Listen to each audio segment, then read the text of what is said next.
Olá pessoal, tudo bem com vocês? Hoje nós vamos ver a parte de gravitação. Eu vou começar falando sobre aquela famosa briga de heliocentrismo versus geocentrismo e depois nós vamos fazer alguns exercícios com as leis de Kepler e a lei da gravitação universal de Newton. E eu fiz um pouco diferente com os resumos dessa vez, deixei um bem completo, acho que tem 25 páginas para quem quiser saber melhor, se aprofundar no assunto ou tiver curiosidade. E tem um outro arquivo que está lá resumido, onde as partes principais eu pintei de azul, coloquei um fundinho azul. E tem outro arquivo que vai estar lá escrito Astro 3, que é só de resolução de exercícios com contas dessa matéria. Mas antes de falar sobre geocentrismo e heliocentrismo, eu queria falar sobre a questão da esfericidade da Terra, que hoje em dia tem vários movimentos aí de terra plana, mas a verdade é que desde a antiguidade nós já sabemos que a Terra é esférica. Lógico que em alguns momentos da história surgiram conceitos de terra plana, até na Idade Média, mas desde a Grécia Antiga já se sabe que a Terra era esférica. É esférica, né? E como que eles sabiam disso? Existiam várias evidências. Um dos argumentos utilizados por Aristóteles, por exemplo, era o de que a sombra da Terra, projetada na Lua durante o eclipse lunar, tinha um formato curvo. Outra evidência, que eu acho que é a mais importante, é que desde a antiguidade eles já conheciam aquilo que a gente conversou na semana passada, da posição aparente do Sol. Eles sabiam que para observadores em latitudes diferentes, né, se o observador estivesse mais para o norte ou mais para o sul, a posição do Sol seria diferente e, portanto, as sombras teriam um comprimento diferente. Inclusive, teve um cara chamado Eratóstenes que utilizou essa informação para calcular o diâmetro da Terra. Eu vou mostrar aqui para você o esqueminha. Então, esse cara aqui, o Eratóstenes, ele viveu entre 276 e 194 a.C. Ele morava aqui na cidade de Alexandria e ficou sabendo que na cidade de Assuã, que era cerca de 800 quilômetros ao sul, na época eles não usavam quilômetro, era outra unidade de medida, mas ele ficou sabendo que lá, no dia do solstício de verão, ao meio-dia, era possível você ver o sol refletido no fundo de um poço. Ou seja, o sol estava incidindo aqui perpendicularmente. Mas ele sabia que em Alexandria, onde ele morava, isso não acontecia. O sol não incidia perpendicular. No mesmo dia, o sol incidia com um ângulo aqui. Então ele colocou uma estaca no chão, mediu o ângulo aqui da sombra. Vocês veem aqui pela geometria que esse ângulo seria o mesmo ângulo que do centro da Terra. Ele fez uma regra de 3, né? O 2πr seria a circunferência da Terra. Esse ângulo aqui vezes o raio daria esse trecho aqui, que era a distância de Alexandria até Assuã. E com isso ele calculou a circunferência da Terra e, consequentemente, o diâmetro, lá na antiguidade. Hoje em dia é mais fácil ainda da gente perceber que a Terra é esférica e não plana, como muitos dizem. Por exemplo, se eu converso por uma chamada de vídeo com um amigo meu no Japão, eu vejo que enquanto aqui é noite, lá é dia. Se aqui é meia-noite, lá é meio-dia.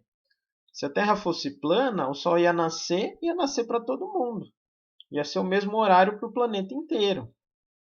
Ou se você supor que a Terra é plana, mas tem dois lados, né, que você vai na bordinha e passa para o outro lado, metade da Terra seria um horário, metade seria outro horário. Teriam só dois horários na Terra, né? Não teriam os fusos, né, com cada cidade do mundo em um horário diferente.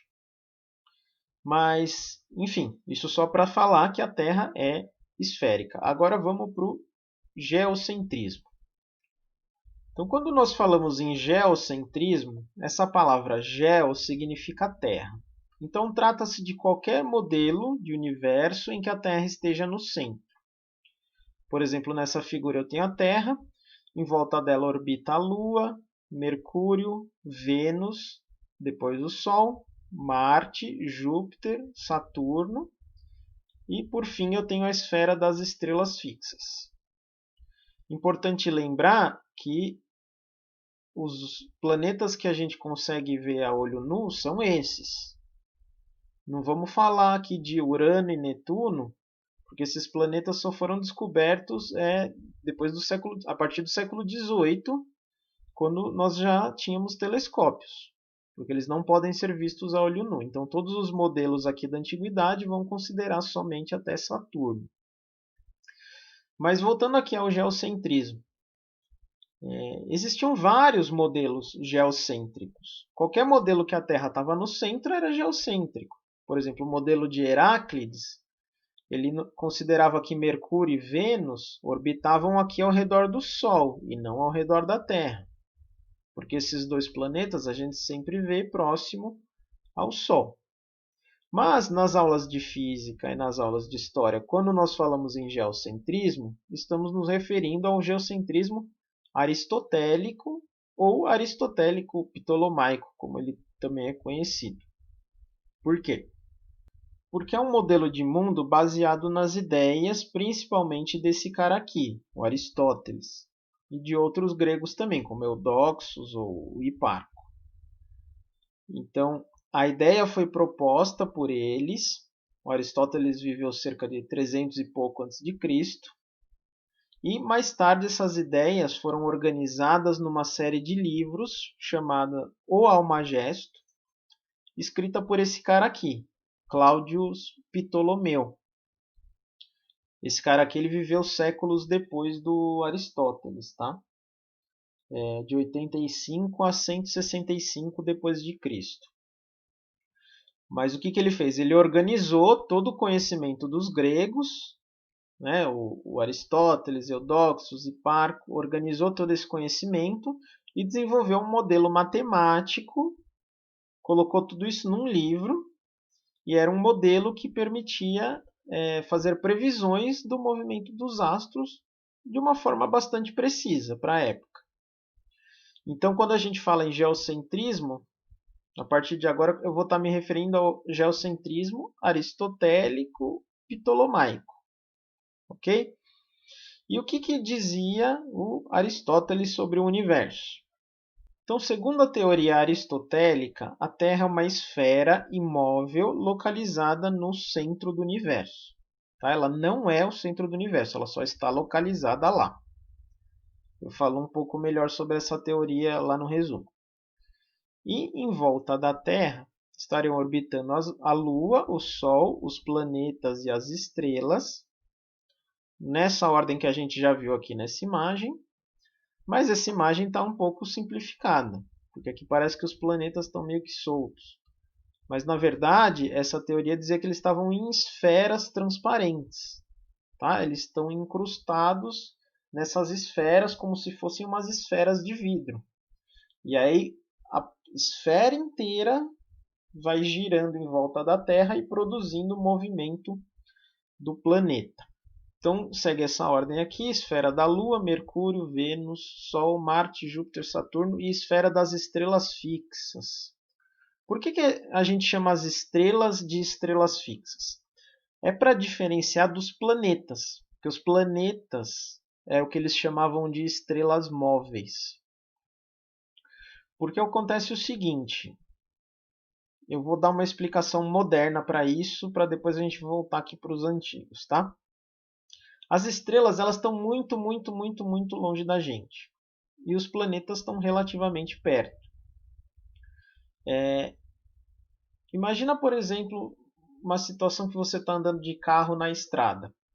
Você enxerga as árvores, os postes que estão perto de você passarem muito rápido, eles vão passando. Se você olha uma coisa muito longe, uma montanha lá longe, parece que ela vai demorando para passar. Parece que ela não se mexe. E essa mesma ideia acontece aqui com as estrelas e os planetas. As estrelas, como elas estão muito longe, você não vê elas se mexerem. e os planetas sim. Então, conforme os dias vão passando, você vai vendo que os planetas vão passeando pelo meio das estrelas, tá? E aí por isso a gente chama as estrelas de estrelas fixas. Lógico que as estrelas todas elas giram. Elas fazem um movimento de rotação no céu, mas é por causa da rotação da Terra. Conforme a Terra gira, a gente vê as estrelas girando, né? Mas elas giram todas juntas. Uma estrela não sai de perto da outra, né? A forma das constelações permanece a mesma, né? Os planetas já não, eles vão passeando de constelação em constelação. E para os antigos, as estrelas estavam todas à mesma distância nessa esfera de estrelas fixas. Só que para eles não era a Terra que girava, né? Era a esfera das estrelas que girava em volta da Terra. E aí esse movimento dessa esfera provocava o movimento das estrelas que a gente vê no céu. Uma crítica que eu tenho em relação a essas figuras, pode ser do sistema heliocêntrico ou do geocêntrico, essa aqui, essa, ou qualquer uma delas, é que dá a impressão que é tudo muito claustrofóbico, que os planetas estão assim pertinho um do outro. Mas na verdade é longe pra caramba isso aqui. Tem muito espaço entre uma órbita e outra. Só que eles fazem assim porque se fosse fazer em escala, não ia caber. Se eu usar uma Terra aqui desse tamanho e fizer o desenho em escala, não ia caber aqui na tela do meu computador. Não ia caber nem na minha casa. Então eles são obrigados a fazer desse jeito, tá? Mas não vão ficar com a ideia errada de que os planetas estão assim pertinho, porque não estão, tá longe pra caramba. Bom, o caso é que o modelo geocêntrico era muito mais complexo do que essas imagens aqui fazem parecer. Porque se fosse só isso que eu tenho aqui, eu não conseguiria explicar o movimento retrógrado dos planetas. Então vamos ver o que é o movimento retrógrado antes de mais nada.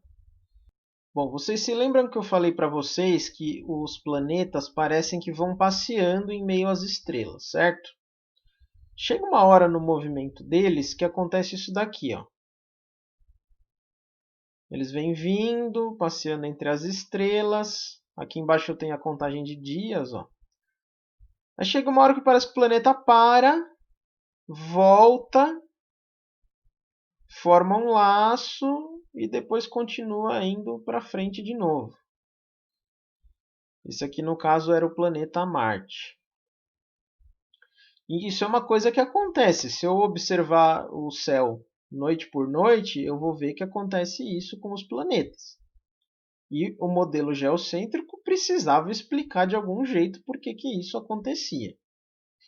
Então, eu vou mostrar para vocês como que eles resolviam esse problema. E depois, quando eu falar do sistema heliocêntrico, eu vou dar a explicação atual sobre esse fenômeno. Então, lá na antiguidade, inventaram o conceito de epiciclo. Imagina que você tem a Terra, que é esse pontinho azul, o planeta, que é esse pontinho vermelho, e aqui girando em volta você tem o Sol.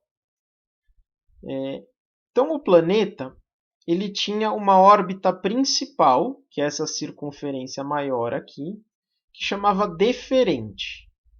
Em torno de um ponto aqui no deferente, ele tinha uma órbita menor, que era o que eles chamavam de epiciclo. Então, o planeta girava aqui nesse epiciclo e o epiciclo ia girando, acompanhando aqui o deferente. Então, vamos ver como que acontecia. Então, chega uma hora que o planeta faz esse movimento de laço, que era como eles explicavam o movimento retrógrado. Então, uma imagem como essa já representaria melhor o geocentrismo, porque ele coloca uns epiciclos aqui. Mas se fosse desenhar a trajetória completa do planeta, ó, ele viria, daria uma volta, viria, daria outra volta. Ficaria um negócio parecido com isso daqui. Bem mais complexo do que aquela primeira imagem que eu mostrei para vocês. E com um epiciclo só, eles ainda não conseguiam explicar o movimento que eles estavam observando. Não só o movimento retrógrado, né? Porque tinha outras imperfeições. Então eles tiveram que colocar epiciclo dentro de epiciclo dentro de epiciclo. Então um planeta às vezes ficava com 30 epiciclos. Então começou a virar uma zona. Mas ainda assim era o modelo que era mais aceito até o final da Idade Média. Mas aí vocês podem me perguntar, Daniel, por que eles acreditavam num negócio desses? Não é meio absurda essa história de epiciclo? De fato, se nós formos pensar com a cabeça de hoje, você não pode ter um corpo celeste orbitando um ponto vazio no espaço. A gente precisa ter uma massa ali para criar um campo gravitacional para ele orbitar. E outra coisa, os antigos acreditavam naquelas esferas, né? Onde estavam os planetas e que giravam em torno da Terra. Como é que ficariam os epiciclos? Era uma esfera dentro da esfera, dentro da esfera, dentro da esfera? Então parece meio estranho mesmo. Mas se nós formos pensar com a cabeça da época, isso é uma coisa que eu esqueci de falar para vocês, eles tinham uma filosofia platônica em relação ao firmamento, ao que acontecia no céu. O que isso quer dizer?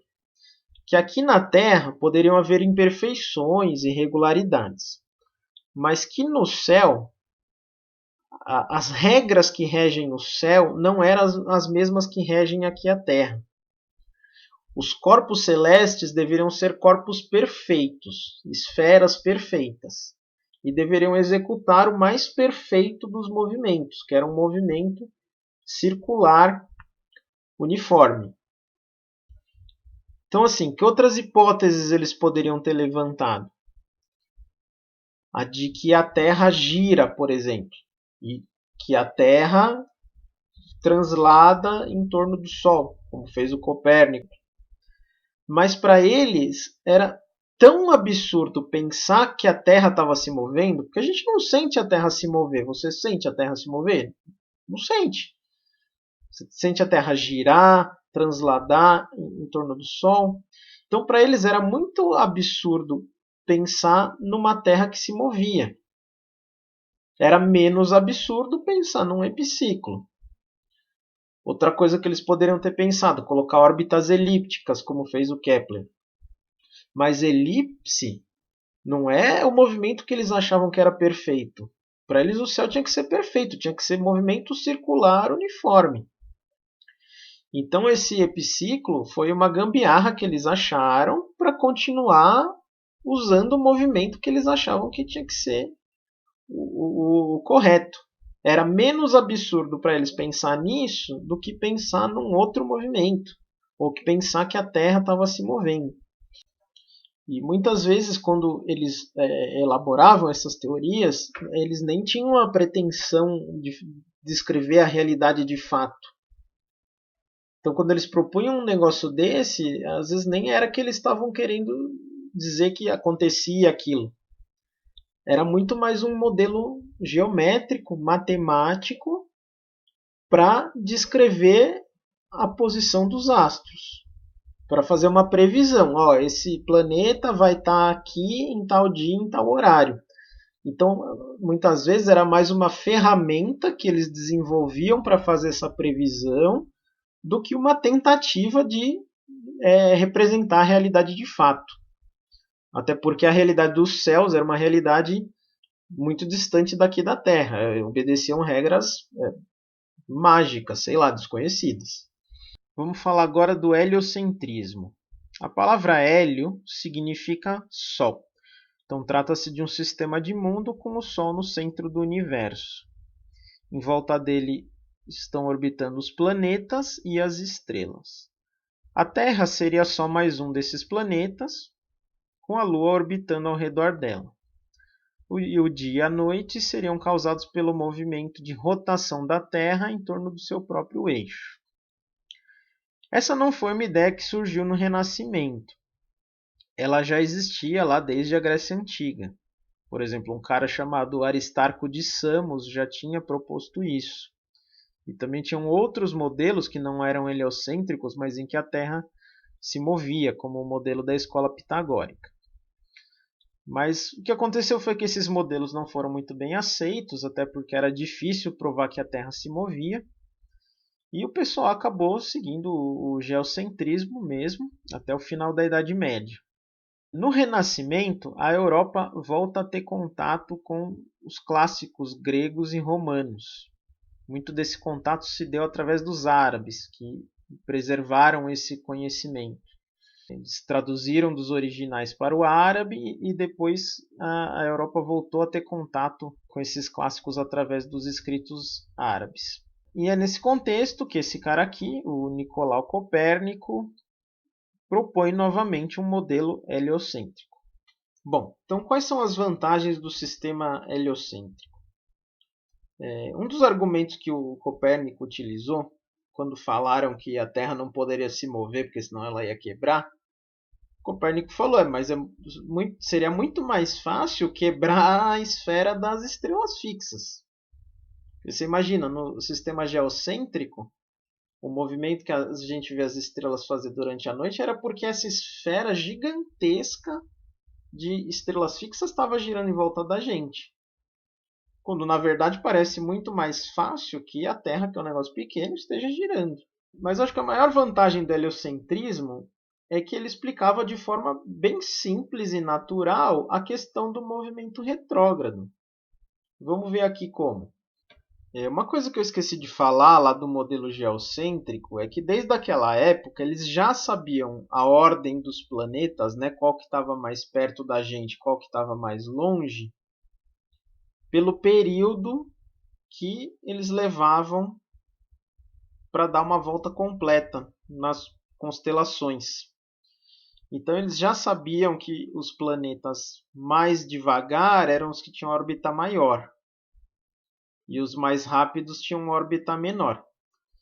E isso na teoria do Copérnico também tinha. Os planetas com órbitas menores, ou seja, órbitas mais próximas do Sol, na teoria dele, seriam mais rápidos.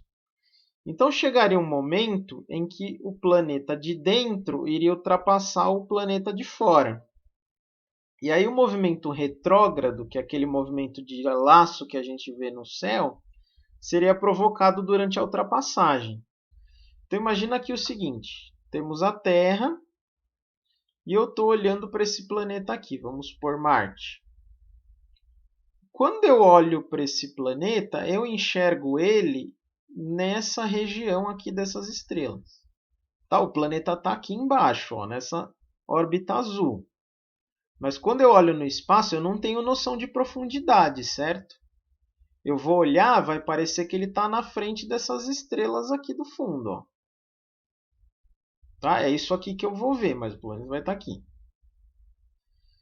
Conforme o tempo passa, ó, a Terra vai ultrapassar ele. Ó. Chegou aqui, ó, parece que o planeta parou. A hora que eu estou aqui e olho para o planeta nessa linha de visão, parece que o planeta voltou. Antes ele estava aqui, perto dessa estrela. Agora ele está aqui. Ó. Estou vendo ele nesse fundo aqui. E aí ele começa a ir para o caminho original dele de novo. Ó. Ele estava indo para lá. Aí no momento da ultrapassagem parece que ele volta. E depois começa a ir para lá de novo. Bom, embora o modelo copernicano não precisasse de epiciclos para explicar o movimento retrógrado, isso não quer dizer que o Copérnico abandonou os epiciclos. Ele ainda precisou continuar usando, porque ele ainda não conseguia descrever bem o movimento dos planetas. O modelo ptolomaico, né, geocêntrico ptolomaico, ele ainda era muito melhor. Geometricamente falando, ele conseguia prever melhor a posição dos planetas do que o modelo do Copérnico. Porque o Copérnico ele continuava usando as órbitas circulares, sendo que na verdade as órbitas são elípticas, como a gente vai ver daqui a pouco. Então o sistema copernicano assim, não foi muito aceito, né, quando ele foi divulgado, mas influenciou os cientistas que vieram depois dele a pensar de outra forma. Bom, tempo depois que o Copérnico morre, nasce esse cara aqui, que chama Tycho Brahe. Não sei como que pronuncia o nome dele, é dinamarquês. A gente ouve várias histórias desse cara. Não sei se dá para vocês verem aqui que ele tem um nariz meio esquisito. Dizem que ele perdeu parte do nariz num duelo e aí ele colocou uma prótese de ouro no lugar. Enfim, figura aí da história. Ele foi um astrônomo muito importante e não acreditava no modelo copernicano.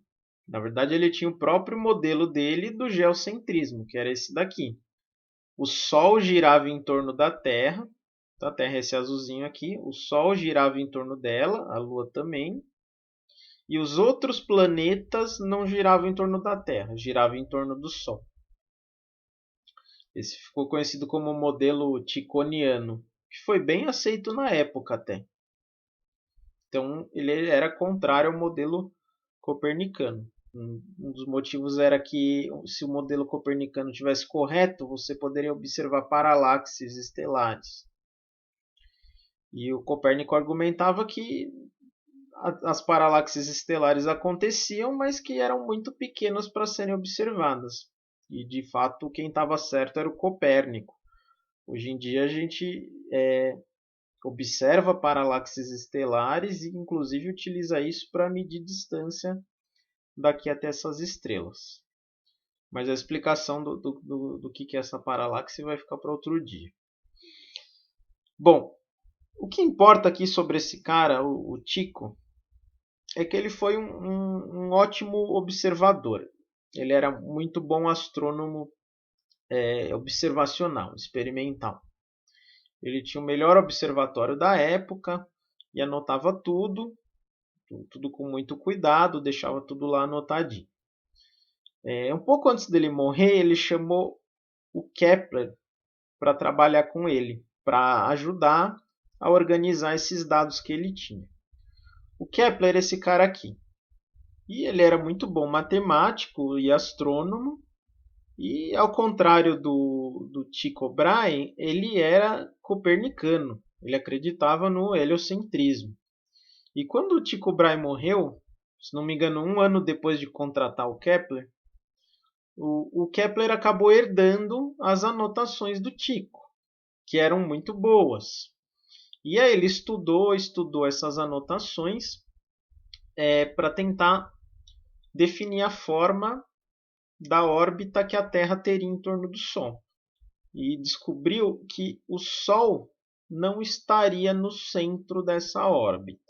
Daí ele continuou estudando a órbita de Marte. E ele tentava ajustar um círculo de tudo quanto é jeito para explicar essa órbita de Marte, de acordo com os dados que estavam lá anotados. Não dava de jeito nenhum. Ele até conseguiu uma boa aproximação, mas não era o que ele queria. Ele poderia simplesmente ter falado: o Tycho Brahe anotou errado, é isso aí, vamos pegar outros dados. Mas ele sabia que o Tycho era um bom observador, que os dados deviam estar certos. Então ele parou de tentar colocar um movimento circular. Ele falou: então a órbita não deve ser um círculo, vou tentar aqui com uma elipse. E a elipse deu certo. E aí ele percebeu que as órbitas dos planetas tinham um formato elíptico. Inclusive, por isso a da Terra, o Sol não tinha ficado no centro, né? Porque ele descobriu que os planetas têm órbitas elípticas e o Sol fica em um dos focos da elipse. E a partir daí não precisava mais de epiciclos.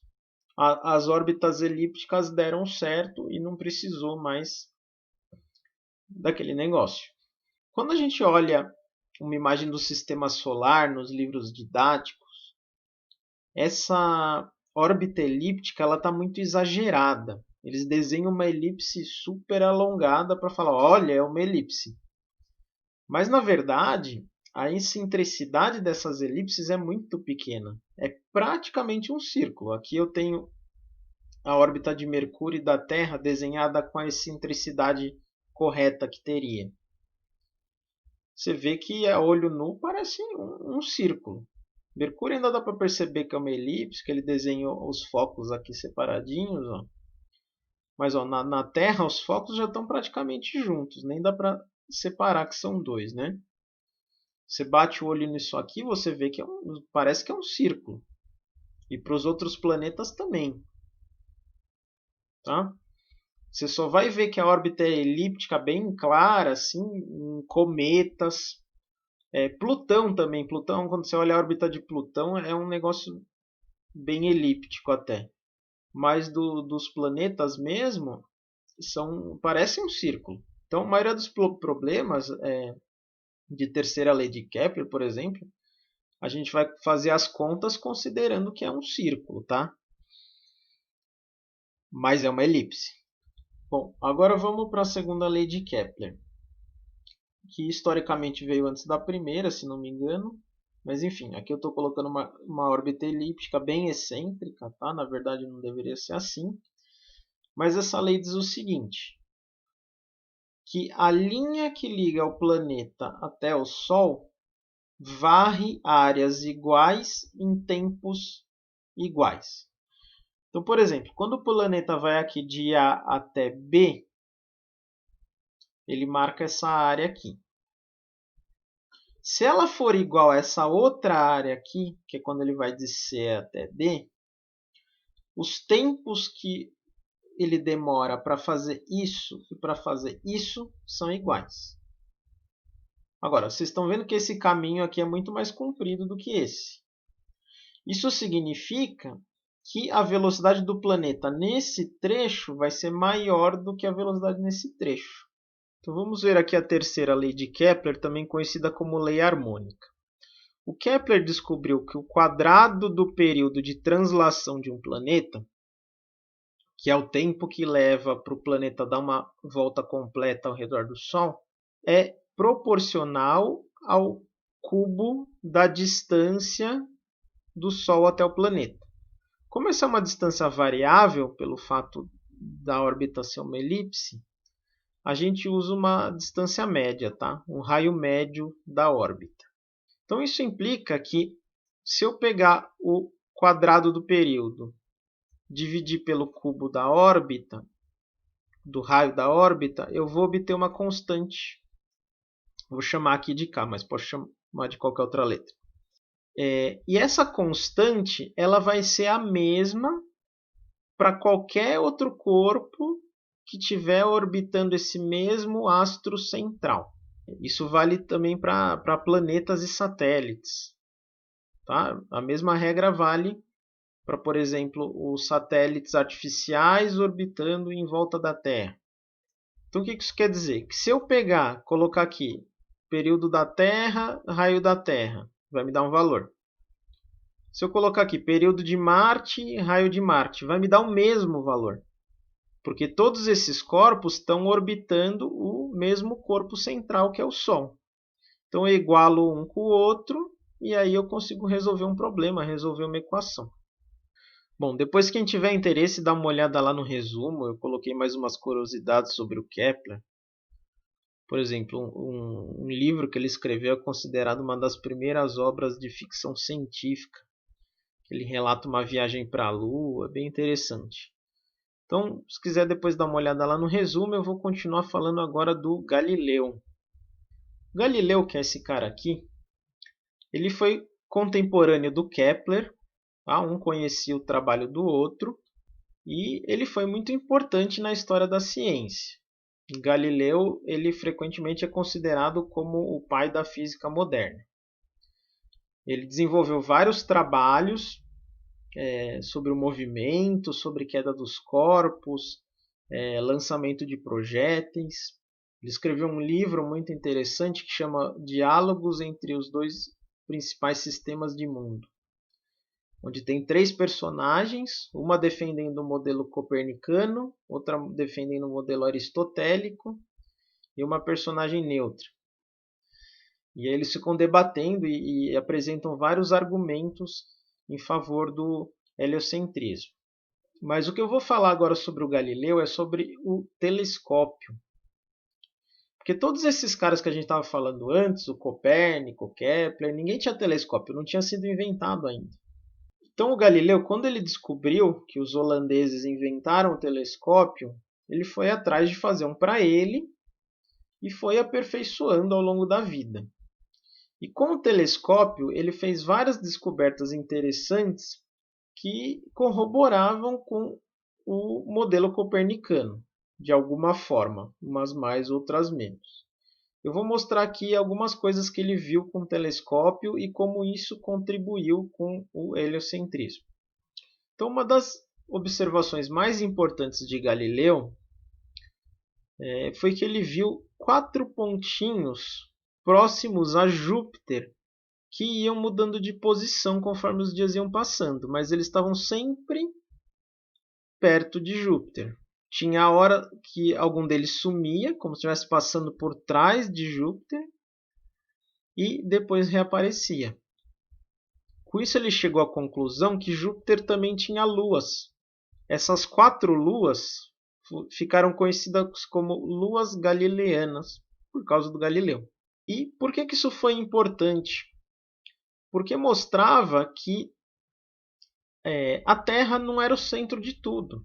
A Terra não era o centro de todos os movimentos. Nesse caso, Júpiter era o centro de um movimento circular. E outra, ele conseguia ser o centro de um movimento ao mesmo tempo que ele estava se movendo no céu. Ou seja, assim como Júpiter se move no céu e tem suas luas, a Terra também poderia estar se movendo no céu e ter sua própria lua, que era o que dizia o modelo copernicano. Aqui nesse outro desenho de Galileu, a gente percebe que ele já tinha identificado os anéis de Saturno. Tem um desenho aqui também de Júpiter e Marte. Mas o mais interessante são as fases de Vênus. Olha como ele representa Vênus em fase crescente e depois cheia. Então, por que o fato de Vênus ter fases, em especial a fase cheia, por que isso está de acordo com o heliocentrismo e não com o geocentrismo? Vamos ver aqui. Imagina que a gente está olhando da Terra. A Terra está aqui para onde está apontando essa setinha. E eu estou olhando aqui o modelo geocêntrico. Vênus vai estar orbitando em volta da Terra, aqui nesse deferente, e vai estar realizando um epiciclo. Você vê que a face que o Sol está iluminando nunca está virada completamente para a gente. Por exemplo, quando o Sol está aqui, o Vênus está aqui, ó, a face que o Sol está iluminando está para lá. A gente só vai ver a face iluminada aqui dos lados, né? Uma fase crescente ou minguante. Mas no modelo heliocêntrico, Vênus não está orbitando a Terra. Vênus está orbitando ao redor do Sol. Então, quando ele está passando aqui atrás, ó, a face que o Sol está iluminando está virada para a gente. Então, a gente conseguiria observar uma fase cheia se ele orbita ao redor do Sol. Outra observação importante de Galileu foram as crateras na Lua. Porque lembra que na antiguidade eles acreditavam que os corpos celestes deveriam ser esferas perfeitas? Então, com essa observação, você mostra que não, que a Lua tem imperfeições assim como a Terra. Então, a própria Terra também poderia ser só mais um desses corpos celestes imperfeitos. No próprio Sol, Galileu identifica manchas solares, então ele também não era perfeito. E Galileu realiza outras observações importantes, né? Ele percebe que a Via Láctea, por exemplo, é formada de várias estrelas bem pequenininhas, né? Então que deveriam estar muito distantes, entre outras observações. Vamos falar agora desse cara aqui, o Isaac Newton. Ele nasceu em 1642, que foi o ano que o Galileu morreu. Então, durante os estudos dele, ele teve contato com todos esses que a gente já mencionou: Aristóteles, Kepler, Copérnico, Galileu. E a partir daí ele elaborou as 3 leis fundamentais da mecânica clássica, que a gente chama de leis de Newton. E elaborou também a lei da gravitação universal. Vamos ver o que essa lei diz. Baseado nas leis de Kepler, o Newton mostrou que para você ter uma órbita elíptica, você precisa ter uma força que diminui com o quadrado da distância entre os corpos. E ele propôs que para essa força existir, essa força que a gente chama de força gravitacional, os corpos precisam ter massa. Tá? Basta um corpo ter massa para ele produzir um campo gravitacional. E todo corpo que tem massa atrai os outros corpos que têm massa. Ok? E essa força é proporcional ao produto das massas.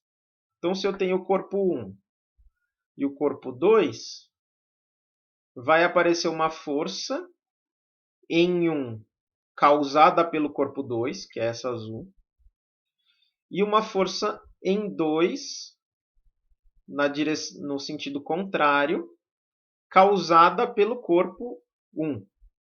E o módulo dessas forças, tanto essa aqui como essa, é calculado pela massa do 1 vezes a massa do 2, dividido pelo quadrado da distância entre eles, e vezes uma constante de proporcionalidade aqui para essa conta dar certo. Hoje a gente chama essa constante de gravitação universal, ou constante da gravitação de Newton. O Newton mesmo não conseguiu calcular o valor dessa constante, tá? Era um negócio difícil de medir experimentalmente, mas hoje a gente tem um valor para ela. E aí vocês podem me perguntar, se tudo que tem massa atrai outras coisas que têm massa, por que que eu não estou atraindo aqui, sei lá, o meu computador? Porque a força gravitacional ela é muito pequena. Ela é mais fraca de todas as forças da natureza. Então, para você ter uma coisa perceptível, você precisa de muita massa. Então, aqui entre eu e o meu computador, a força é muito pequena. Então, ela não consegue superar todas as forças de resistência aqui que ela teria que superar. Força de atrito, resistência do ar, etc. Tá? Então, isso só vai ser relevante quando eu tenho massas muito grandes. Um planeta, um satélite, uma estrela, uma galáxia, etc. Ok? E vários dos problemas que pedem essa lei, eles não vão querer um valor específico para a força. Eles só vão querer que você saiba como ela aumenta ou como ela diminui quando eu mexo em algum dos parâmetros. Então, por exemplo, vamos supor que nesse caso aqui, com essa distância e essas massas, a força é F. Se eu dobrar a massa do 1, eu dobro a força. Agora, se eu dobrar a distância, se ficar 2D ao quadrado, a hora que eu levar ao quadrado vai ficar 4D. Então, se eu dobro a distância, a força cai 4 vezes. Se eu triplico a distância, a força diminui 9 vezes. Ou se eu posso aproximar também. Se em vez de aumentar a distância eu divido ela aqui pela metade, a força vai aumentar 4 vezes. Tá? Isso que quer dizer essa proporcionalidade inversa com o quadrado da distância. Bom, na verdade, depois eu vou gravar uma aula mesmo falando só como se usa essa fórmula nos exercícios de vestibular. Mas o que eu queria falar aqui para vocês é que o legal dela é que ela funciona para tudo que tem massa. Então ela explica por que que os corpos caem aqui na Terra e também explica por que que os planetas orbitam o Sol ou por que a Lua orbita a Terra. Então ela é uma lei que vale para o que acontece aqui na Terra e para o que acontece no céu. Então, não é mais como na época do Aristóteles, por exemplo, que as leis que regiam o céu eram outras, né? Uma coisa mágica, afastada do que acontece aqui na Terra, desligado da realidade. Com essa lei de Newton, ele mostra que os corpos são todos iguais. Pode ser planeta, estrela, lua. Lógico, não são todos iguais, mas as mesmas leis da física que funcionam para os objetos aqui na Terra, né? A mesma lei que faz essa caneta aqui cair, é a mesma lei que faz os corpos celestes orbitarem. Então, tá tudo ligado, é tudo um mesmo universo obedecendo as mesmas leis. E aí o Newton ele explica também por que, que se massa atrai massa, por que, que a Lua não cai na Terra, ou a Terra não cai no Sol. Então qual foi o raciocínio dele? Bom, o Newton pensou no seguinte experimento mental. Em física a gente usa isso, tá? Experimentos mentais, que são experimentos que não dá para realizar na prática, mas que eles demonstram bem algum princípio. Nesse experimento, o Newton imaginou uma montanha muito alta, onde teria um canhão. Se não houvesse gravidade, esse canhão ia disparar o projétil ia embora aqui reto. Mas por causa da gravidade, ela atrai o corpo para a Terra, o projétil para a Terra, e ele cai. Se eu aumento a velocidade com que eu disparo o projétil, ele cai mais longe aqui. Ó. Se eu aumento ainda mais, ele cai mais longe.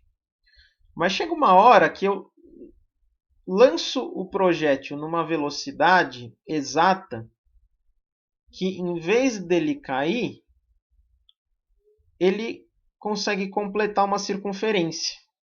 E a gente diz que o corpo entrou em órbita.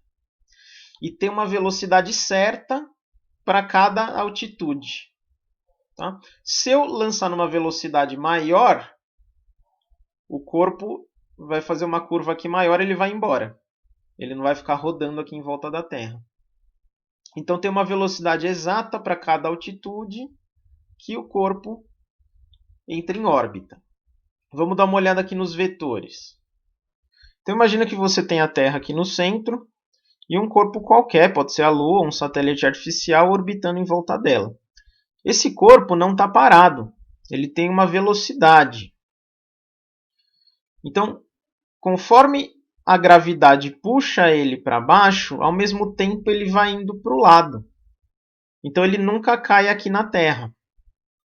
O papel dessa força gravitacional vai ser o papel de uma força centrípeta. Inclusive a gente vai ver isso quando a gente ver as equações.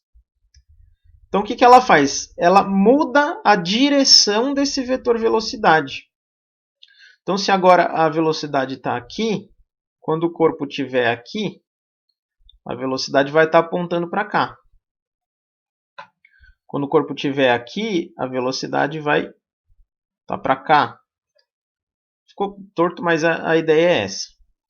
Então, esse vetor força gravitacional ele vai alterando a direção do vetor velocidade até que completa uma circunferência. Então, o corpo não é que ele está sem ação da gravidade. A gravidade está justamente fazendo esse papel de força centrípeta, fazendo ele realizar um movimento curvo. Se não existisse gravidade, o corpo ia embora, ia, sei lá, para o espaço.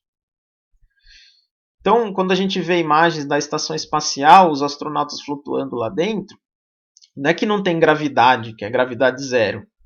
A gravidade está justamente mantendo aquela estação em órbita. E aí os astronautas parecem flutuar porque eles estão com a mesma velocidade da estação e eles estão meio que caindo para o lado em vez de cair para baixo.